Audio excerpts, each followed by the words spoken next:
អ្នកទាំងអស់គ្នាសម័យគិតមើលទៅបើសិនជាយើងមានសាច់គោអាំងហើយនឹងមានទឹកអីត្រជាក់យកមកបូកផ្សំជាមួយទៀតណាមិនដឹងទៅជាតិប៉ុណ្ណាទេបើរសជាតិវិញកប់សេរីហ្មងគ្រឿងផ្សំរបស់យើងមានដូចជាត្រសក់ការ៉ុតល្ហុងខ្ញីខ្ទឹមសខ្ទឹមក្រហមការធ្វើជ្រក់បងប្អូនខុសគ្នាតាមតំបន់អញ្ចឹងទៅអ្នកខ្លះក៏ធ្វើអញ្ចេះអ្នកខ្លះក៏ធ្វើអញ្ចោះទៅអ្នកខ្លះក៏ដាក់ក្រូចឆ្មាអ្នកខ្លះក៏ដាក់ទឹកខ្មេះទៅតែខ្ញុំថ្ងៃនេះខ្ញុំដាក់ក្រូចឆ្មាហើយព្រោះខ្ញុំអត់ប្រើទឹកខ្មេះទេអ្នកទាំងអស់គ្នាដឹងអត់ការធ្វើម្ហូបវាមិនចាំបាច់ក្បួនអីច្រើនទេដោយសារតំបន់ខុសគ្នាស្រុកភូមិខុសគ្នាអីចឹងគឺយើងធ្វើតាមទម្លាប់ប្រចាំគ្រួសាររបស់យើងនីមួយៗបងប្អូនពេលជ្រក់ត្រសក់បងប្អូនចិត្តបែបណាគឺខ្ញុំចិត្តបែបនេះគឺខ្ញុំយកស្នូលដដែលវាចេញដើម្បី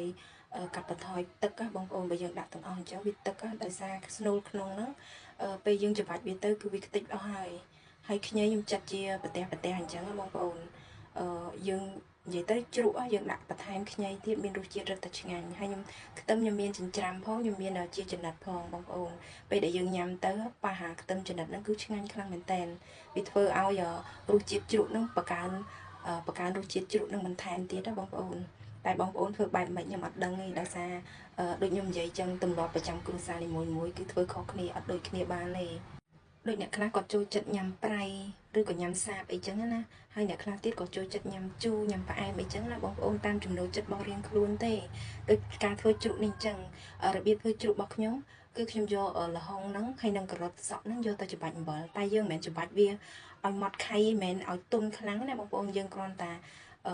យកអំបិលមករោយវាមកហើយយើងច្បល់វាញុំវាឲ្យវាចេញ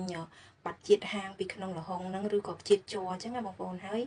បាត់ក្លិនវាផងធ្វើឲ្យសរសៃវានឹងរៀងទន់មែនប៉ុន្តែយើងមានវិធីផ្សេងទៀតពេលដែលយើង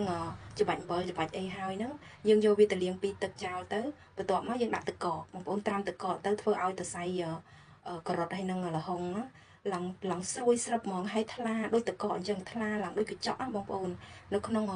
សរសៃល្ហុងនិងសរសៃការ៉ុតហ្នឹងគឺថ្លាហ្មងហើយរសជាតិវាពេលយើងញ៉ាំទៅគឺស្រួយស្រាប់ពេលដែលយើងត្រាំល្ហុងនិងការ៉ុត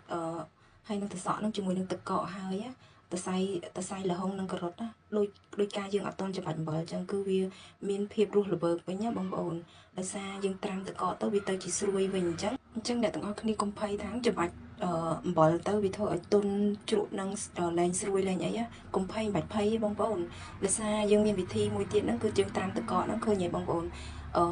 យើងច្របល់គ្រឿងហើយគឺនៅតែសរសៃល្ហុងនិងការ៉ុតហ្នឹងគឺនៅតែល្អវាអត់ខ្ទេចវាអត់ញញោមខ្លាំងណាបន្ទាប់មកបងប្អូនអាចយកវាទៅដាក់ក្នុងទូទឹកកកមួយយប់ឬក៏កន្លះថ្ងៃអាចញ៉ាំបានហើយជ្រក់យើងរសជាតិជូរអែមហើយបន្ទាប់ជាមួយអីក៏បានដែរសាច់ក៏បានត្រីក៏បានដែរបងប្អូនអរគុណច្រើននៅសម្រាប់ការទស្សនាវីដេអូមួយនេះ